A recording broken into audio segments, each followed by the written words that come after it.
صلی علی نبینا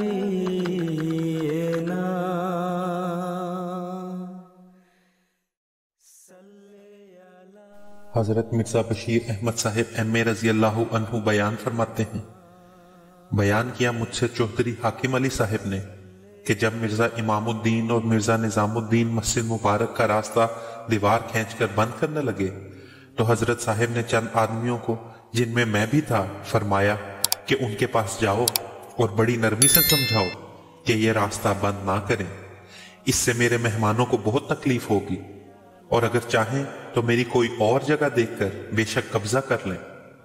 اور حضرت صاحب نے تاکید کی کہ کوئی سخت لفظ استعمال نہ کیا جاوے۔ چوہدری صاحب کہتے ہیں، ہم گئے تو آگے دونوں مرزے مجلس لگائے بیٹھے تھے اور حقے کا دور چل رہا تھا۔ ہم نے جا کر حضرت صاحب کا پیغام دیا اور بڑی نرمی سے بات شروع کی، لیکن مرزا امام الدین نے سنتے ہی غصے سے کہا، وہ یعنی حضرت صاحب خود کیوں نہیں آیا اور میں تم لوگوں کو کیا جانتا ہوں؟ پھر تان سے کہا کہ جب سے آسمانوں سے وحی آنی شروع ہوئی ہے اس وقت سے اسے خبر نہیں کیا ہو گیا ہے، وغیرہ وغیرہ۔ چودھری صاحب کہتے ہیں، ہم لوگ اپنا سموں لے کر واپس آ گئے۔ پھر حضرت صاحب نے ہمارے ساتھ اور بعض مہمانوں کو ملا دیا اور کہا کہ ڈپٹی کمشنر کے پاس جاؤ اور اس سے جا کر ساری حالت بیان کرو اور کہو کہ ہم لوگ دور دراز سے دین کی خاطر یہاں آتے ہیں اور یہ ایک ایسا فعل کیا جا رہا ہے جس سے ہم کو بہت تکلیف ہوگی، کیونکہ مسجد کا راستہ بند ہو جائے گا۔ ان دنوں میں قادیان کے قریب ایک گاؤں میں کوئی سخت واردات ہو گئی تھی اور ڈپٹی کمشنر اور کپتان پولیس سب وہاں آئے ہوئے تھے۔ چنانچہ ہم لوگ وہاں گئے اور ذرا دور یکے ٹھہرا کر آگے بڑھے۔ ڈپٹی کمشنر اس وقت باہر میدان میں کپتان کے ساتھ کھڑا باتیں کر رہا تھا۔ ہم میں سے ایک شخص آگے بڑھا اور کہا کہ ہم قادیان سے آئے ہیں اور اپنا حال بیان کرنا شروع کیا، مگر ڈپٹی کمشنر نے نہایت غصے کے لہجے میں کہا کہ تم بہت سے آدمی جمع ہو کر مجھ پر روب ڈالنا چاہتے ہو۔ میں تم لوگوں کو خوب جانتا ہوں اور میں خوب سمجھتا ہوں کہ یہ جماعت کیوں بن رہی ہے، اور میں تمہاری باتوں سے ناواقف نہیں، اور میں اب جلد تمہاری خبر لینے والا ہوں اور تم کو پتہ لگ جائے گا کہ کس طرح ایسی جماعت بنایا کرتے ہیں۔ چودھری صاحب کہتے ہیں، ہم ناچار وہاں سے بھی ناکام واپس آ گئے اور حضرت صاحب کو سارا ماجرا سنایا۔ چودھری صاحب کہتے ہیں کہ ان دنوں میں مخالفت کا سخت زور تھا اور انگریز حکام بھی جماعت پر بہت بد ظن تھے اور سمجھتے تھے کہ یہ کوئی سازش کے لیے سیاسی جماعت بن رہی ہے، اور بٹالے میں ان دنوں پولیس کے افسر بھی سخت معاند و مخالف تھے اور طرح طرح سے تکلیف دیتے رہتے تھے، اور قادیان کے اندر بھی مرزا امام الدین اور مرزا نظام الدین وغیرہ اور ان کی انگیخت سے قادیان کے ہندو اور سکھ اور غیر احمدی سخت اظہار ثانی پر تلے ہوئے تھے، اور قادیان میں احمدیوں کو سخت ذلت اور تکلیف سے رہنا پڑتا تھا، اور ان دنوں میں قادیان میں احمدیوں کی تعداد بھی معمولی تھی، اور احمدی سوائے حضرت کے خاندان کے قریباً سب ایسے تھے جو باہر سے دین کی خاطر ہجرت کر کے آئے ہوئے تھے یا مہمان ہوتے تھے۔ حضرت صاحب نے یہ حالات دیکھے اور جماعت کی تکلیف کا مشاہدہ کیا تو جماعت کے آدمیوں کو جمع کر کے مشورہ کیا اور کہا کہ اب یہاں ایسے حالات پیدا ہو گئے ہیں کہ یہاں رہنا مشکل ہو گیا ہے، اور ہم نے تو کام کرنا ہے، یہاں نہیں تو کہیں اور صحیح، اور ہجرت بھی انبیاء کی سنت ہے، پس میرا ارادہ ہے کہ کہیں باہر چلے جائیں۔ چودھری صاحب کہتے ہیں کہ اس پر پہلے حضرت خلیفہ اول نے عرض کیا کہ حضور بھیرا تشریف لے چلیں، وہاں میرے مکانات حاضر ہیں اور کسی طرح کی تکلیف نہیں۔ مولوی عبدالکریم صاحب نے سیالکوٹ کی دعوت دی۔ شیخ رحمت اللہ صاحب نے کہا لاہور میرے پاس تشریف لے چلیں۔ میرے دل میں بھی بار بار اٹھتا تھا کہ میں اپنا مکان پیش کر دوں، مگر میں شرم سے رک جاتا تھا۔ آخر میں نے بھی کہا کہ حضور میرے گاؤں میں تشریف لے چلیں، وہ سالم گاؤں ہمارا ہے اور کسی کا دخل نہیں، اور اپنے مکان موجود ہیں، اور وہ ایک ایسی جگہ ہے کہ حکام کا بھی کم دخل ہے، اور زمیندارہ رنگ میں گویا حکومت بھی اپنی ہے۔ حضرت صاحب نے پوچھا، وہاں ضروریات مل جاتی ہیں؟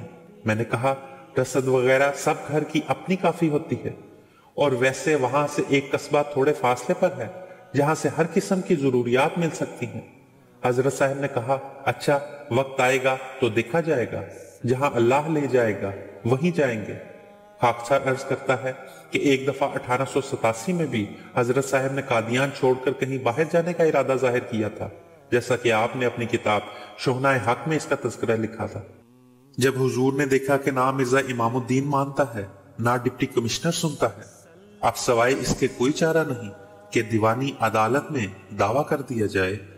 چنانچہ دوستوں کے مشورے سے آپ نے مرزا امام الدین کے خلاف شیخ خدا بخش صاحب ڈسٹرکٹ جج گرداسپور کی عدالت میں دیوانی مقدمہ دائر کر دیا۔ اس مقدمے کے دوران میں ایک مرتبہ آپ کو گرداسپور بھی تشریف لے جانا پڑا۔ 16 جولائی 1901 کو عدالت میں آپ کی پیشی تھی۔ آپ کی شہرت کی وجہ سے گرداسپور کے 3 ایکسٹرا اسسٹنٹ کمشنر بھی اپنی عدالتیں چھوڑ کر آپ کا بیان سننے کے لیے متعلقہ عدالت میں آ گئے۔ حضرت اقدس نے نہایت صفائی کے ساتھ اپنا بیان دیا اور پھر حشاش بشاش باہر تشریف لے آئے۔ اس کے بعد اگست 1901 کو پیشی تھی۔ اس روز مدعا علیہم کے گواہ پیش ہو کر وکلاء کی بحث بھی ختم ہو گئی اور 12 اگست 1901 کو فیصلہ سنا دیا گیا۔ فیصلہ کیا تھا؟ ایک بجلی تھی جو مرزا امام الدین پر گری۔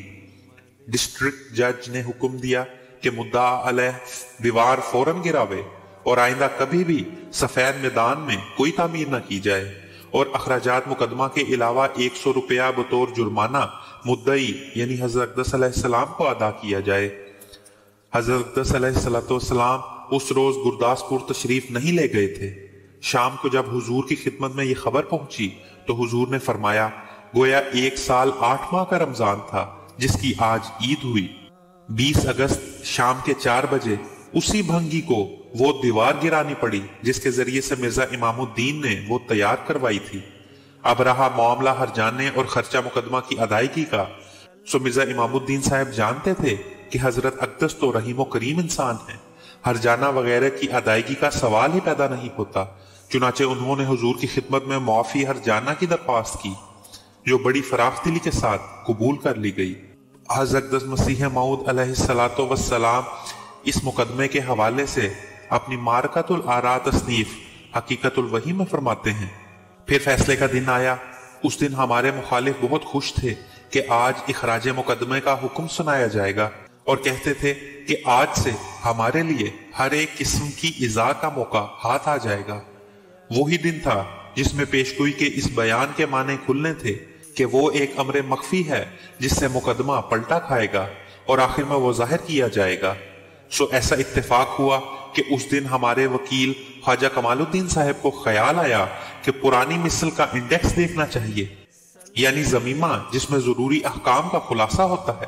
جب وہ دیکھا گیا تو اس میں وہ بات نکلی جس کے نکلنے کی توقع نہ تھی، یعنی حاکم کا تصدیق شدہ یہ حکم نکلا کہ اس زمین پر قابض نہ صرف امام الدین ہے بلکہ مرزا غلام مرتضیٰ یعنی میرے والد صاحب بھی قابض ہیں۔